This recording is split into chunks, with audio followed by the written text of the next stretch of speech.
I'm 27 years old, journeyman lineman. I've been a journeyman lineman almost exactly 4 years to this day of the posting of this video. What are three things I've learned so far in this trade? At journeyman level, I've noticed one of the biggest things that comes to my mind is opportunity inside this trade, right? Opportunity is everywhere in this trade. If you're young, or even if you're single and you want to chase money, you can do it. Go chase the big jobs. Go live on the road. Go to California. Find the big transmission jobs. Go make that money. That opportunity is there. If you're someone who wants to just settle down and either get a job at a utility or just take a call for 410s somewhere and just make 40 hours a week, you can. If you want to travel anywhere in the country to go work, do power restoration after a big storm hits, like hurricane restoration, or if you want to work in Washington, or if you want to work in New York, or if you want to work in Arizona, New Mexico, Colorado, California, whatever, you just go sign the books and you wait for a phone call, right?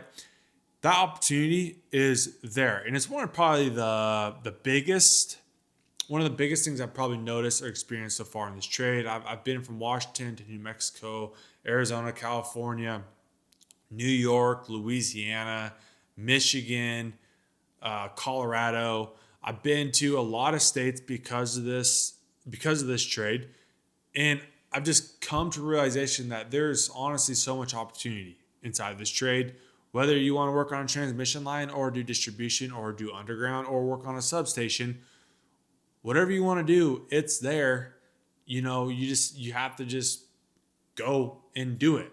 And so there's many opportunities when it comes to this trade. And it's probably the biggest thing I've experienced so far as a journeyman level. One of the second things I have realized is probably networking and reputation. So being a journeyman and traveling around, you're going to build a network, or I think at least you should build a network. Probably 3/4 of the contacts on my phone are linemen from all over the place, right? Working on storms. If I have a foreman or a journeyman and I'm like, I really like these dudes. They're good workers, they're smart, they're intelligent, or they're just good people. I get their phone number and I keep their phone number. Now I've built a network. I've only been in this trade for, under 10 years now. Continuously, I try to grow that network and I try to meet people, or at least linemen at the gym alone. There's a few linemen at the gym alone I go to, and I talk with them all the time, and they're good people. They've been in the trade for 20, 30, 40 years, and they have a lot of knowledge, and they're always willing to help me. I'm a young journeyman. Like I said, I haven't been in the trade that long. So if I have questions, if I have concerns, if I have whatever, I can ask them. And the cool thing about the phone is it's the same thing. If I have a question about a job, a question about something we're doing at work, whatever, there's people in there I know I could contact. I can give them a phone call or I can text them and probably get an answer pretty quickly if I had a question about something. Whether that be, like I said, a question about something at work, or a question about where is work, or if there is work wherever they are, or if someone they know I can get in contact with to learn about work going on elsewhere. That network is invaluable. It's worth a lot of money, because if you're in a pinch or you have a question about something related to our line of work, those people are usually there to help if you have those sorts of things.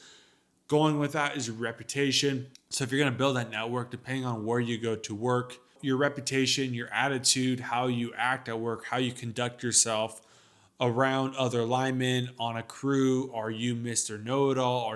It's your way or the highway? Or are you a positive person? You're fun to be around. All those things are really going to make a difference for you when it comes to, your network and your reputation. Your reputation follows you honestly everywhere you go. Like if you go to a job somewhere, there's a decent chance that the GF there or the supervisor there already knows who you are or where you come from. They know people that know you. They make phone calls. They figure out the kind of lineman you are. Lots of that stuff. Networking and reputation is very important. It can work extremely your benefit, or it might not work in your benefit. Just something to keep in mind, as if you're in this trade, an apprentice, or if you're a young journeyman right now. That's something I've experienced so far. 4 years being a journeyman level, or as a journeyman lineman. I definitely don't know everything or even, half of what's going on out there.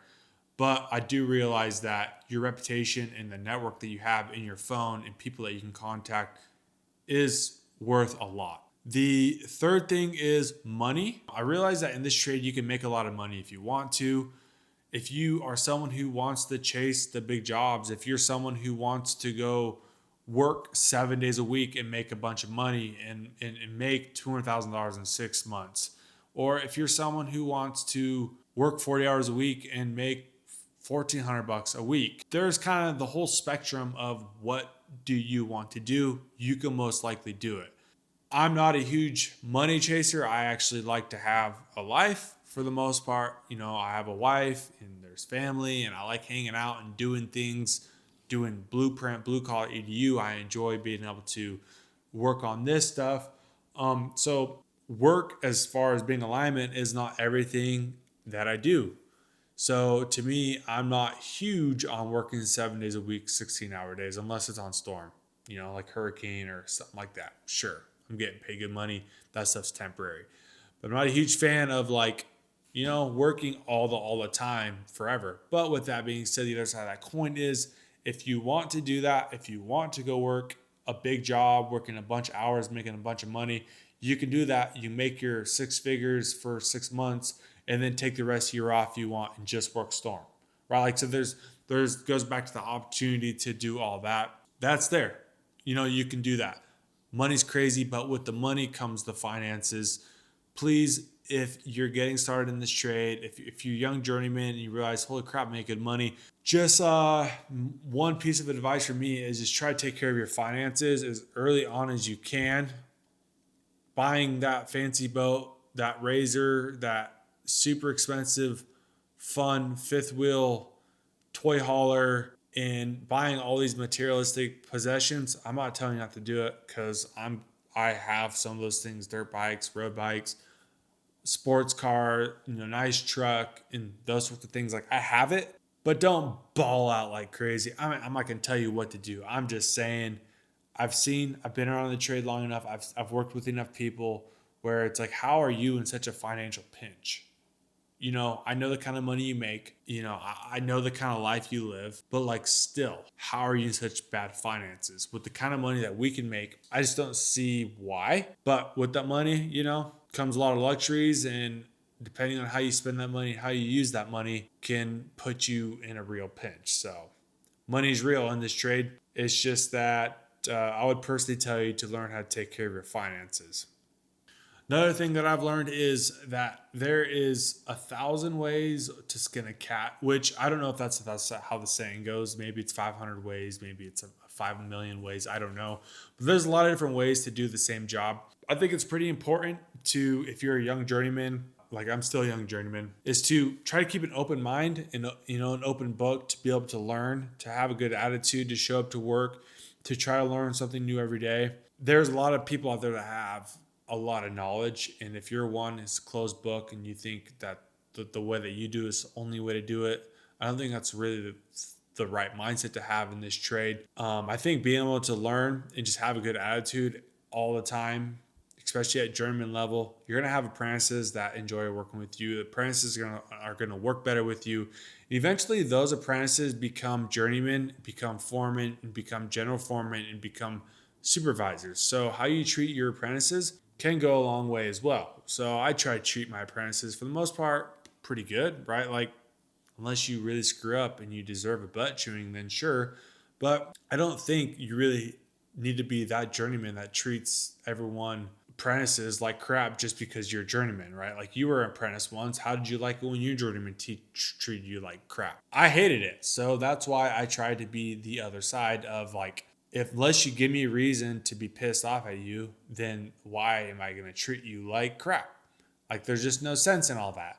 Now, of course, hazing and just playing around and pitching crap back and forth to each other, sure, absolutely. I enjoy doing that. That's part of the trades. That's part of the trades. And you can expect that as an apprentice. But being wholeheartedly, like, truthfully, just being a dick to somebody, to an apprentice or a groundman, I don't really get that. If you're a journeyman and you're like that, why? Like, why are you like that? Just because you're journeyman? Just because you the superior position to your apprentice or groundman, why do you act like that to them? I don't know. But those are a few things that I've learned so far about being in this trade at journeyman level, working in many different states with many different kinds of guys, with doing many different kinds of work. There's a little bit of everything out there, and you're going to experience a little bit out there. So if you want to make a lot of money, work big jobs, do all that, you can do it. If you want to work 40 hours a week and have 3-day weekends and make $1,400 a week, you can do that. There's the low end of the spectrum and the high end of the spectrum, and there's everything in between. So experiences, opportunities, money, networking, your reputation, all this stuff, being able to learn, your attitude, all that stuff are all experiences, are all things that are going to build you as a journeyman in your career. This is just getting started for me, right? 4 years in as a journeyman, and I have a whole lot more years to go. Hopefully you guys learn from this video. Blue Collar EDU, I'm here to expose, to educate you guys about blue collar career opportunities, how to get started. If you guys want to learn more about how to become a lineman, you can go to bluecollaredu.com/lineman, have some stuff on there. You guys learn more.